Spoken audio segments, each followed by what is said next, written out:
Yeah, go ahead and raise your hand. Okay, there you are. Go ahead. So I didn't get that mirage thing clearly. Yeah, mirage example. Yeah. Okay.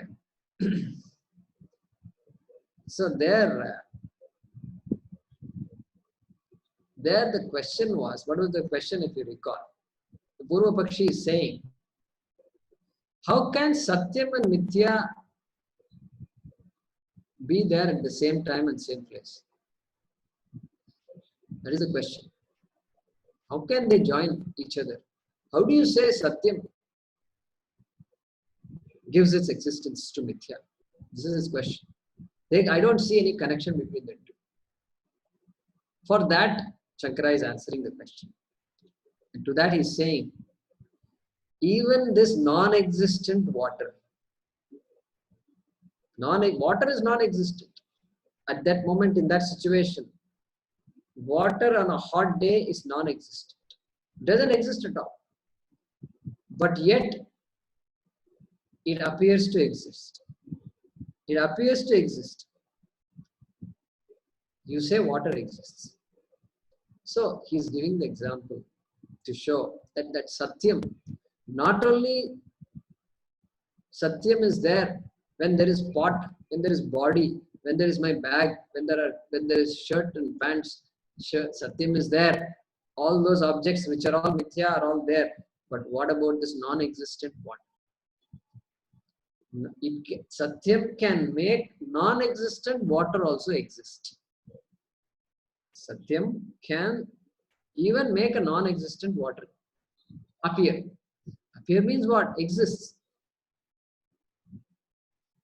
So, Shankara is giving that example to say that Satyam can be there with anything. You can imagine, I can imagine. So, I'm awake, but I'm just because nothing to do, Corona, everybody's sitting at home and food is available and nothing. And work whenever you want, work at home. Don't work at home, doesn't matter. And so I'm sitting and quietly taking not a nap, but daydream. Thinking of so many things, just whatever comes in the mind goes. Daydreaming also it can sustain. Even though there is nothing of sense, there is nothing logical in my head, and I'm just whiling away my time. Nothing, there's no sense to any of these things. Satyam will support that. Satyam can support the non-existent snake on the road. Non-existent snake it can support. The existent rope, at least I can understand. Without Satyam, rope cannot exist. But even a non-existent rope it can support. Snake it can support. So that was the thinking behind Shankara for making him give that example to say that no, you can't say Satyam and Mithya don't coexist. They coexist very much. They coexist. Coexist means what? They are there. Satyam also is there. Mithya is there. Depending completely on Satyam. That is the reason for his saying that. Mirage example. Okay. So, Jayakumar, can we say body and its shade? Body and its shade is an example. Okay. Yeah, you can give that example. Shade is a different order of reality. And even though, so you can say the shade cannot be hurt. The shade cannot be upset by the burning sun on top. But the body is burning. The shade doesn't burn at all. Correct? So different orders of reality. Yeah. Shade is also something you can give as an example. Jaykumarji? Yeah. So there is, I saw you, Rameshji, and go ahead. My name is Bhagyashree. I don't know if it's a dumb question or not, but can we say here Atma is Satya and body is Mithya? Yeah. So the question is, can we say Atma is Satya and body is Mithya? That is the question. Can we? Yeah. So that is where we are going towards. That is what we are going towards. We are appreciating every object in the world as Mithya. And we have to appreciate the body also is Mithya. Which is why Krishna did say that. Krishna said in a sweeping statement that Dehinosmin yatha dehe kaumaram yapunam jara tatha dehantara praptihi dhirastatrana mukhyate. He says the body also is changing constantly, and previously it was changing from childhood to youth and then etc. And when it changed there, I don't feel sad. I didn't say I lost my childhood. Nobody says that. Oh, occasionally you might say, oh, those were good old days, you might say. But in general, people are not sad.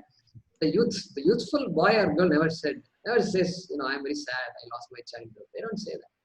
So constant change. But then Krishna says, there's going to be another step change from this body to another body for you. And for you means who is that you? That's you. That Jiva. And of course, Atma. And so that Atma, only Satyam always exists. And so Atma is Satyam, which is distinct from the body. Okay? Distinct from the body. This is the way we look at it. Body is Atma, but Atma is not the body. Body is Atma, but Atma is not the body. It's a very, very strange thing. Very strange thing. Like what? Like the pot. Like the pot is clay, but clay is not pot. Clay cannot be pot. That is why pot is always scared. And it keeps on every day in the morning, it worships the clay. And please be around. Please be there. Please be there. Please protect me. Please protect me. And so clay is what protects the pot. So pot is clay because every part of the pot is clay. There's no part of the pot you can point out to me and say that is not clay. You cannot say that. Every square inch of this pot is clay. It's all clay. In the same analogy, can you say clay is Atma and pot is body? So yeah, we use this example to appreciate Atma, correct? To appreciate Atma. So this is what this pot is. That's why it's not an ordinary example. It's a very important example, and the minute you appreciate it, then you can see that the body is Atma. Atma is not the body. Once you appreciate it, then every sentence Krishna says will become. You will say yes. That's how it must be. But That's then how if it you must look be. at that. Jaykumarji, one more. So yeah, thanks for the question. That is correct. Yeah.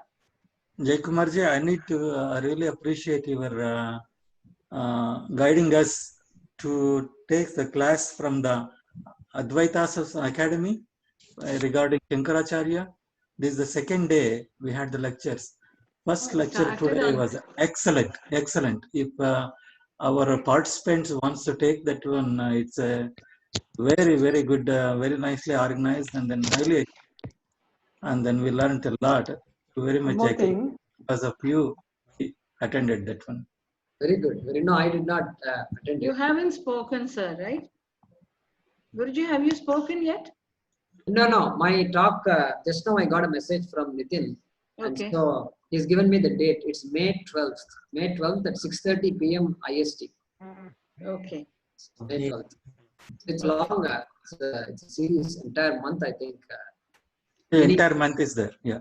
many people are going to talk. Can I please ask you something? Yeah. Like she said, it may sound dumb, but then everything in the world is mithya, right? So it's just a drama we are enacting. Yeah. So the question is, everything in the world is mithya. So Yes, it is true. Everything in the world is mithya. Because everything in the world depends on something else. That is why it's mithya. Now, mithya doesn't mean delusion. Mithya doesn't mean non-existent. We have seen all that. The fact that the world exists shows mithya is very much there. But it doesn't have an independent existence. This much we have seen. So, yeah, so things are happening. And because everything is mithya and I am satyam, when I recognize that I am satyam, you know what will happen? Even the I, it's only the Atma, not the body. Yeah, so when I recognize satyam as myself, and which is the satyam of the world also, because there can't be two satyams. There can't be two parallel realities. Please repeat that. When I recognize the satyam of the world and the satyam of this body cannot be two different things, cannot be two distinct things. Correct. Because if they were distinct, then you can ask, then that satyam, how come these two satyams are different? They are supposed to be self-existent. They cannot be dependent on something else. That can only be one thing. Then we can say either this satyam depends on that satyam or that satyam depends on this satyam. So this kind of contradiction will come. So therefore, when I recognize that satyam, that Atma is satyam, then what will happen is, I will readily accept what comes. Whatever is happening in this world is happening for a reason, and I readily accept it.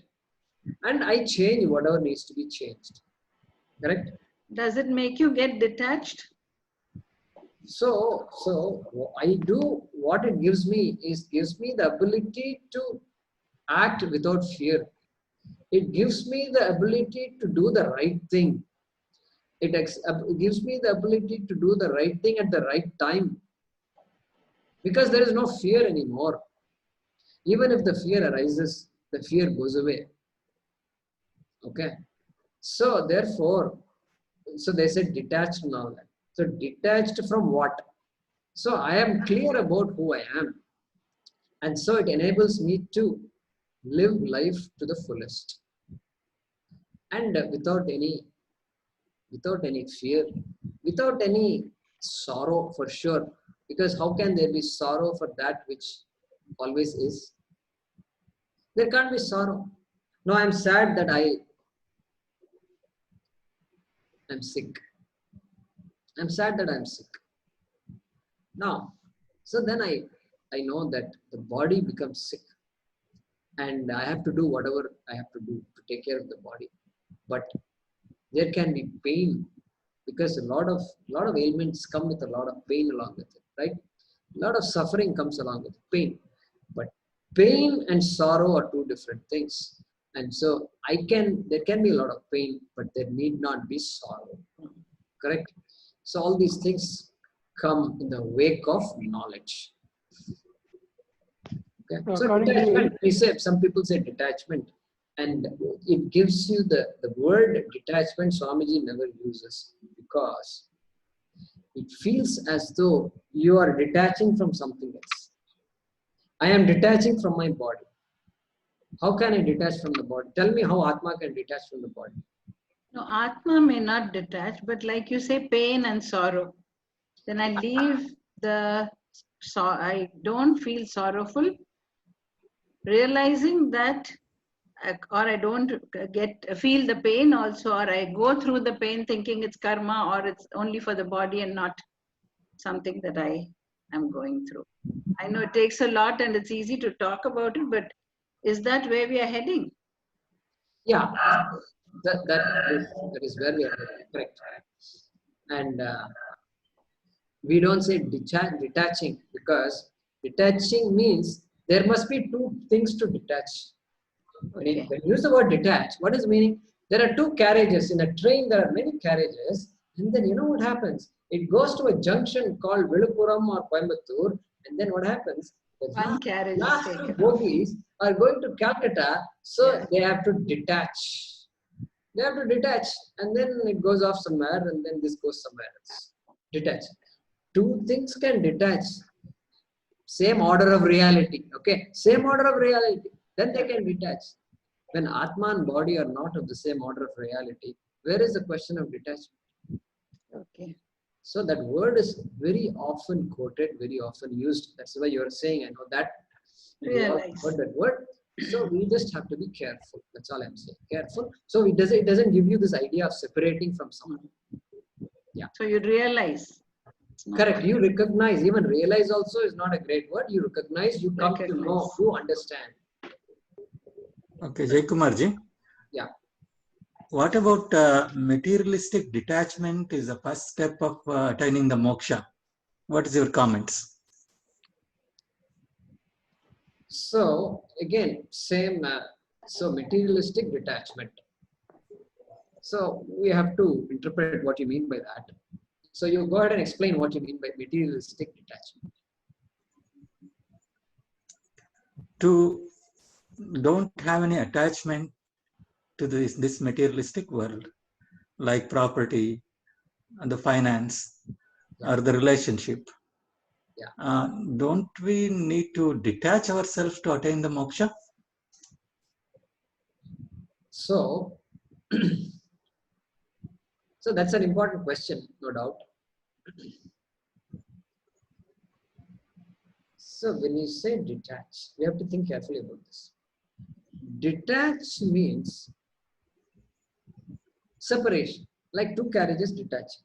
For example, detach means separating from something, creating a distance between that and me. That is called detachment. Now,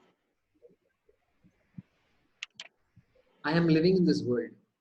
This body is part of the world. My eyesight is there, my hearing is there, all these things are there. Therefore, I see so many objects. My life depends on interactions, and I constantly interact with people. Constant interaction with people cannot be avoided. Now, there are two ways of detaching. One is what? One is physically separating yourself. You might say, I need to, I'm done with all this. And I'm just going to sit somewhere and meditate or do something else. I don't need all these things. I don't need all these people. Like, give me a small place. I'll just be there. Something. You will have an idea of detaching yourself. This is one way of detaching. What is the other way of detaching? Other way of detaching is through knowledge. What is attachment, you have to ask. Before talking about detachment, you have to talk about attachment. You have to talk about attachment. You have to first understand attachment before really trying to understand detachment. Because detachment depends on attachment. So what is it I'm attached to? Which object in this world I'm really attached to? Physically attached to. Remember this. Remember detachment, right? Two carriages are linked like this. Tell me which object in this world I'm linked to like this. Nothing. There is no object in this world that is coming along with me except my clothes. Okay? And my dog also comes along with me. Constantly it wants to follow me. And then all the some people, etc. are all there. But there is no physical attachment at all.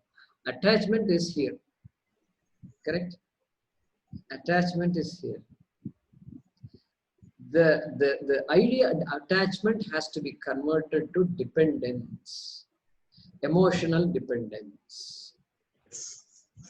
When you understand emotional dependence, then you understand attachment. So you let go of the word attachment and you say, this emotional dependence is there. On people, I am emotionally dependent. On my finances, I am very dependent. It's one thing to say we need money, etc., resources to live, make a living for this body to survive. Yeah, nobody denies all that. Even Shankaracharya had to eat food. Being a Mahan, why he should have food? Can we say that? No, we can't say that because that's the body. So, Sharirat Yatra Pichite na prasiddhyet akarmanah, Krishna will say later on. For this yatra of the body, for the journey of the body, you have to do karma. You can't say, I will not do anything. You can't say, I will not take care of this body. You have to take care of this body. You have no choice. So that minimum requirements are there. But dependence, emotional dependence is what creates sorrow. What creates sorrow? Because now if I say I'm dependent on ABC, ABC is constantly changing. ABC disappears also. Then what? What will you do? Now I am a victim. I have surrendered my security on so many things. Krishna says Atma is completely secure. Purna. There is nothing more secure than Atma. Krishna says. So it's a giant leap I have to make from where I am to where I need to be. And that leap is cognitive. It's a cognitive leap. Please understand that. Always understand this. Because there is no real attachment. Attachment is here only. Therefore, detachment also has to be here only. Yes. Mm-hmm. Same thing. So how I can be detached with my family members? Love, unconditional love, can actually make you detached. Think about it. So I love, and I can't, versus I'm constantly trying to change somebody. I'm constantly trying to make a point to somebody and saying this is the right thing to do, etc. Sometimes you have to assert yourself, no doubt, but trying to change everybody. It is impossible to change another human being in this world. Krishna proved it. How did he prove it? Krishna, Duryodhana was there and is constantly making mischief. And this war is coming, and before war, there is this negotiation going on. And you please give at least 5 countries, you please give 5 states, you please give 5 districts, you please give 5 villages. This guy says no to everything. And Krishna could not change Duryodhana's mind? Or what? No. Even Krishna can't change Duryodhana. Not possible. Human being A cannot change human being B. So the first thing to let go of is trying to change another person. To suit my fancies. To suit my likes and dislikes. Because I want the world to be like this and you must adapt to my world. So that's all emotional dependence. So slowly we become more objective. In fact, detachment is nothing but objectivity. You let go of the word detachment. Objectivity. Be objective. You understand the realities well. Then you are ready to understand something. So that is why this Vairagya is given as one of the prized qualifications of a seeker of Atma Vidya. So Vairagyam. Why Vairagyam? Because that person isn't going to be shaken up by some things that are missing or some things that have come, nothing. Do what is right. Do what is to be done without jumping up and down. So that is dispassion. So the dispassionate person is really ready to do the right thing. Correct? Is ready to do the right thing. Because why not? Why should I not do the right thing? Tell me why. There's no reason. And accept whatever comes, however sad it is. Accept it as prasada. So later on in the 3rd chapter, 2nd chapter also, Samatvam Yoga Ichyate, Krishna is going to talk about it. So at that time, we'll spend more time on this. Okay? Thank you. Yeah. This is a good question. Nice. Important question. Thank you. All right. So it's 10:35 now. So good time to conclude. Let's chant Dhanvantri Stotra for 3 times and then conclude.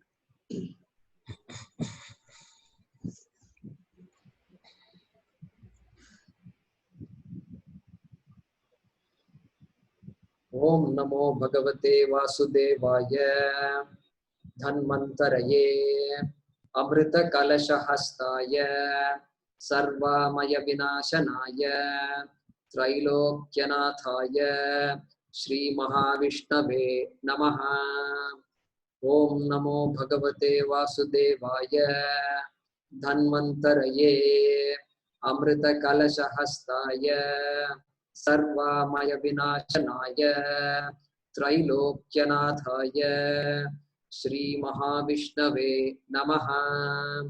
Om Namo Bhagavate Vasudevaya Dhanvantaraye Amrita Kalasha Hastaya Sarvamaya Vinashanaya Trailokyanataya Shri Mahavishnave Namaha.